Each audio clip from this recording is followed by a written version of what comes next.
All Cuban provinces except for Havana and Matanzas have entered phase 1 of the lifting of COVID-19 restrictions. The European Union has strongly urged Israel to refrain from the annexation of any occupied Palestinian territory.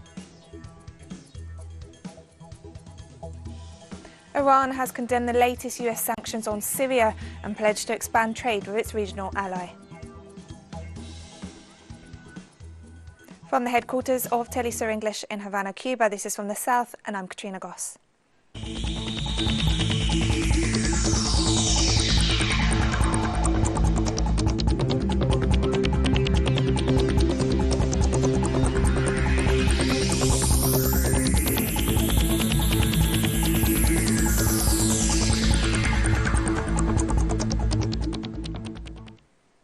All provinces in Cuba, except for Havana and Matanzas, this Thursday enter phase 1 of the lifting of COVID-19 restrictions. The Ministry of Public Health confirmed that 13 provinces and the special municipality of the Isle of Youth have not reported any new positive cases for the last 15 days. On Monday, Prime Minister Manuel Marrero Cruz stressed that the transition to the new stage will be a gradual process that will consider the unique circumstance of each province. Preventative measures remain in effect. And Cuban President Miguel Díaz-Canel emphasized that the country's capital and the province of Matanzas, home to one of the nation's main tourist resorts, must redouble their efforts in order to enter the post-pandemic recovery stage.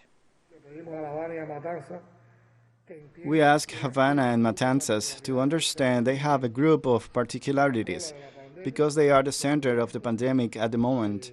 Therefore, they have to maintain the situation that has been in place until now. They have to strictly maintain all the restrictions. I would even say that in the midst of these conditions, we must increase control to prevent the relaxation of the measures and to prevent the capital and the province of Matanzas from taking a longer period of time to overcome the pandemic stage and enter the recovery stage. The Organization of Eastern Caribbean States held the opening ceremony of the 69th meeting of its authorities on Thursday. Member states of the OECS joined the virtual forum on Thursday under the incoming chairmanship of Prime Minister of the Commonwealth of Dominica, Roosevelt Skerrit. The virtual meeting discussed COVID-19 responses in health, education and agriculture, the reopening of economies, as well as other key operational matters in the region. We meet today at a significant juncture in human history, at a time when the entire world community has been galvanized for a global pursuit of justice, respect, and fairness, even as it faces the uncertainty brought on by a once-in-100 years pandemic that has already changed the way we live and that will deeply scar the economic landscape for a very long time. The challenge is now ours to provide guidance and hope to our people. Panama's Civil Aviation Authority has announced it will extend the suspension of international flights by a month due to the coronavirus pandemic. International flights were first suspended in March as the spread of the virus prompted authorities to impose measures to better contain it. Panama has registered more than 450 COVID-19 deaths and over 22,000 confirmed infections. The country's Tucumán airport is a major hub for Panama-based Copa Airlines, which, like other carriers, has been forced to ground most of its planes. A deputy of the lower house of the Chilean Congress, Camila Rojas Valderrama, has begun the process for an indictment against recently fired Minister of Health, Jaime Mañalich.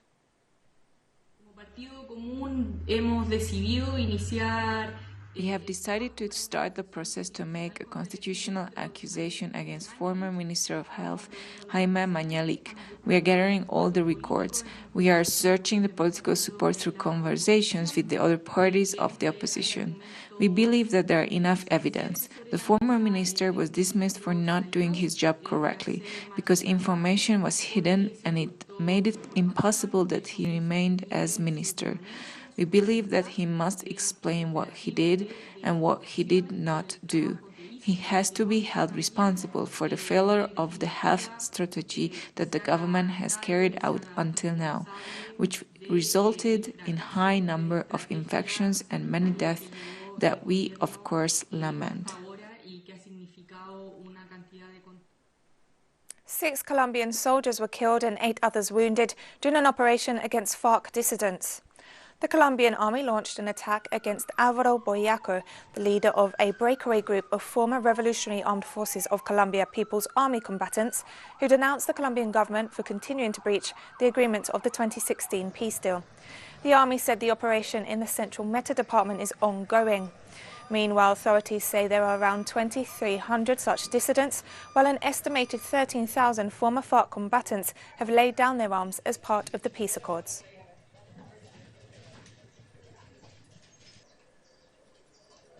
This Thursday, the Venezuelan government presented new evidence on opposition lawmaker Juan Guaido's links to the illegal seizure of Venezuela's assets abroad by the US government. It is a criminal corporation that is aimed at undermining the interests of Venezuela, as we have demonstrated on previous occasions, to seize the financial assets of our country, to take over our companies abroad. Do not think that all of frozen assets abroad are in frozen accounts. Oh no. Many of them have already been transferred to the accounts of the U.S. Federal Reserve, a vulgar plundering of Venezuela's resources. Brazilian police have arrested Fabricio Queiroz, a former advisor to President Jair Bolsonaro's eldest son, in connection with a corruption scandal. Police are probing the alleged misappropriation of salaries from Bolsonaro Jr.'s staff while he was a lawmaker in the Rio de Janeiro state legislature. Queiroz's arrest adds further pressure to the embattled government of Jair Bolsonaro. It also comes a day after the Supreme Court voted to move forward with an investigation into a fake news network that's ensnared some of the president's allies. And Brazil's march towards fascism is exposed in a cabinet meeting in which Finance Minister Paulo Guedes called for a Nazi-style volunteer youth labour force and education. Minister Abraham Weintraub urged the president to arrest Supreme Court justices. Our correspondent in Sao Paulo, Brian Meir, brings us the details. Many Brazilians are furious over a video of a presidential cabinet meeting released by the Supreme Court last Friday, which shows ministers goading President Bolsonaro further towards fascism. Do gymnastics, sing the national anthem, salute, study citizenship in the afternoons, discipline, use the time constructively, use volunteers to build the highways, to do this and that.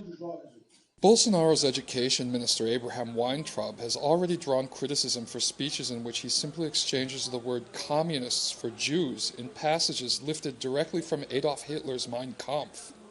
The communists are at the top of the nation. They are at the top of the financial organizations. They are the owners of the newspapers. They are the owners of the big corporations. They are the owners of the monopolies. During the cabinet meeting, Minister Weintraub, whose failed plan to gut the public university system drew millions of protesters to the streets in 2019, called on the president to start arbitrarily arresting non-allied government officials.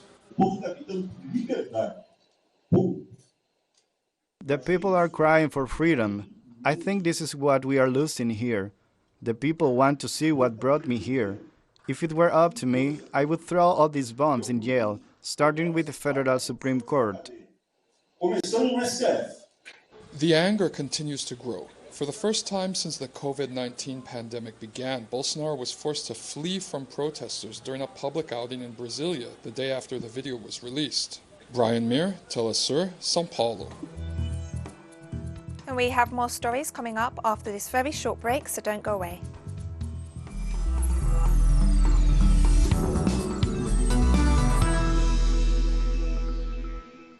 Welcome back to From the South. The European Union strongly urged Israel to refrain from the annexation of any occupied Palestinian territory on Thursday. EU Foreign Policy Chief Joseph Borrell, speaking at the plenary session of the European Parliament, stressed that if the Israeli government decided to unilaterally annex any parts of the West Bank, it would be a serious violation of international law. The senior official noted that the majority of EU member states will only accept a negotiated two-state solution to the Israeli-Palestinian conflict. Borrell also said he had recently informed the new Israeli Ministers of Foreign Affairs and Defense on the bloc's position during a phone call. The possible annexation by Israel of parts of the occupied Palestinian territory There, our position is clear, although, once again, it's difficult to find unanimity, but there is a strong, very much strong majority of countries that continue supporting a negotiated two-state solution based on international parameters and considering that the annexation, any annexation, would be against international law.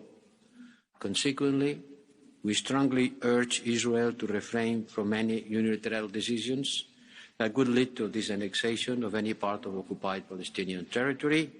I had the opportunity of expressing this point of view in my phone calls to the new Ministers of Foreign Affairs and Defense of Israel. This would constitute a serious violation of international law. Jordan's King Abdullah has warned that Israel's plan to annex Palestinian territory will generate instability in the Middle East once it takes effect in July. In a video conference with US members of Congress on Wednesday, Abdullah noted that any unilateral measure taken by Israel regarding occupied Palestinian territory would be unacceptable, as it undermines the possibilities for peace. He stressed stability can only come from the creation of an independent, sovereign and viable Palestinian state with East Jerusalem as its capital. In Jordan, protecting refugees from COVID-19 is a priority. According to the UN Refugee Agency, the number of asylum seekers, internally displaced people and refugees worldwide shot up by nearly 9 million people in 2019, representing the biggest rise in its records. Out of the 79.5 million people forcibly displaced, 68% come from only 5 countries: Myanmar, Afghanistan, Syria, South Sudan, and Venezuela, which proves the point that if crises and conflicts were resolved in these countries, most or big part of the forced displacement problem would be finished, would be resolved. One region about which we're very worried is, of course, Latin America and South America in particular, where countries host many millions Venezuelans. They are particularly hit by COVID now. It's one of the epicenters, as WHO reminds us, so this is worrying. But my final point on that is that besides the health impact, where we're very worried is, of course, the economic impact, because most refugees and displaced people, most of the 79 million we've been talking about, live in the informal economy, live off very fragile incomes, daily wages, daily jobs, and all of this disappears very quickly when countries go into lockdown, which is what is happening all over the world. And these people are very exposed to that type of vulnerability. The Russian Health Ministry released a statement informing that clinical trials for a COVID-19 vaccine started on Wednesday. 2 different forms of the vaccine developed by the Moscow-based Gamaleya Research Institute, one liquid and the other powder, will be tested on 2 groups of volunteers of 38 people each. The participants will be isolated in 2 Moscow hospitals. Anna Popova, head of Russia's Federal Consumer Rights and Human Wellbeing body, said she hoped the vaccines would be first of all safe and secondly effective. There are at least 7 Russian research facilities currently working on COVID-19 vaccines. According to the US President Donald Trump's former national security advisor, John Bolton, Trump asked his Chinese counterpart Xi Jinping to help him get re-elected. According to Bolton's upcoming memoirs, Trump asked for gestures such as Beijing's purchase of US soybeans and wheat, which would help him secure votes. Consulted on the claims, a spokesperson for the Chinese Ministry of Foreign Affairs, Xiao Lishang, stressed the Chinese principle of non-interference in internal affairs. In his book, Bolton claims that the president's foreign policy was determined by his ambition to secure a second term in office. He also claims that senior advisers belittled the Republican leader for his ignorance of basic geopolitical facts.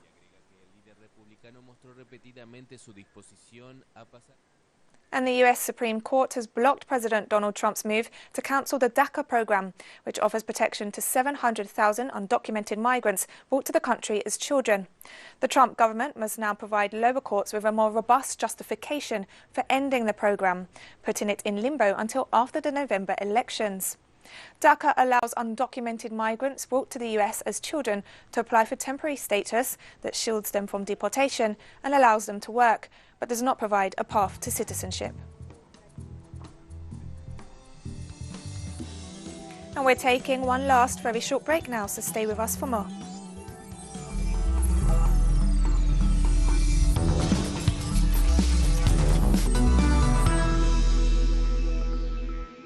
Welcome back to From the South.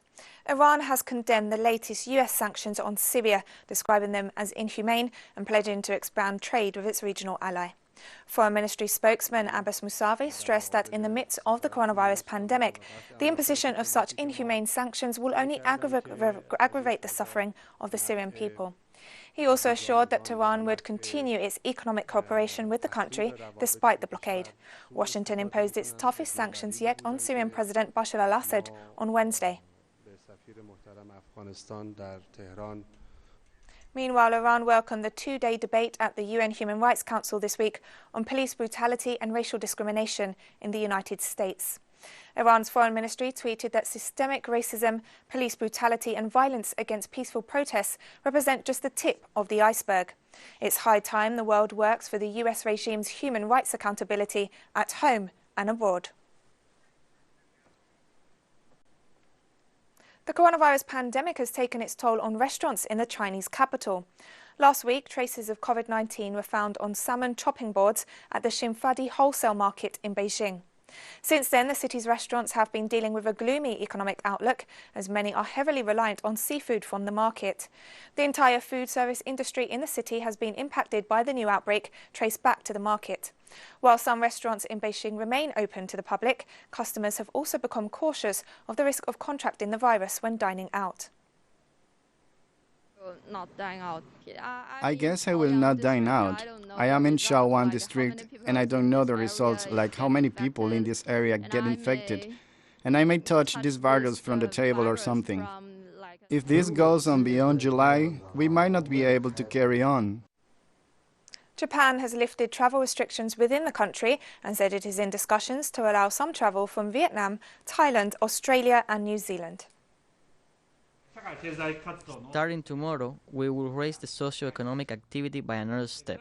In detail, there will no longer be any prefectural travel restrictions, including for the capital region, Tokyo and surrounding prefectures, and Hokkaido.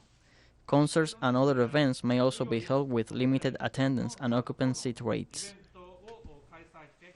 Thousands of Tunisian health workers have marched in the streets of the capital, Tunis. The massive demonstration is part of a general strike across all public hospitals to demand reforms in the health sector, especially as the coronavirus outbreak has infected more than 1,000 people and killed 50 in the country. Tunisia's Prime Minister announced a freeze in public service hiring, citing a difficult economic situation aggravated by the pandemic and the lockdowns that have paralysed the economy. The government forecasts that the unemployment rate in Tunisia will increase from 15% to 21.6% by the end of this year. Today, professionals in the field are insisting on the particularity of the sector of health for the implementation of a specific reform for the medical sector. This law will provide a framework for all existing sectors to define the legislative procedures of interprofessional organizations and to organize salaries, bonuses, etc. During the COVID-19 crisis, there were only 2 or 3 professions that did not stop working and fulfill their responsibilities for the country. But as usual, we were the first for battle but the last for recognition. To mark the International Day of Yoga, which is celebrated on June 21st, India's Prime Minister Narendra Modi has recommended practicing yoga in order to help improve health in the face of the novel coronavirus. Friends, the world is fighting a pandemic of monumental scale, but yoga provides multi-dimensional solutions to the multiple challenges COVID-19 has brought. And we've come to the end of this news brief, but you can find these and many other stories on our website at telesurenglish.net. You can also join us on social media, Facebook, Twitter and Instagram. For Telesur English, I'm Katrina Goss, and thank you for watching.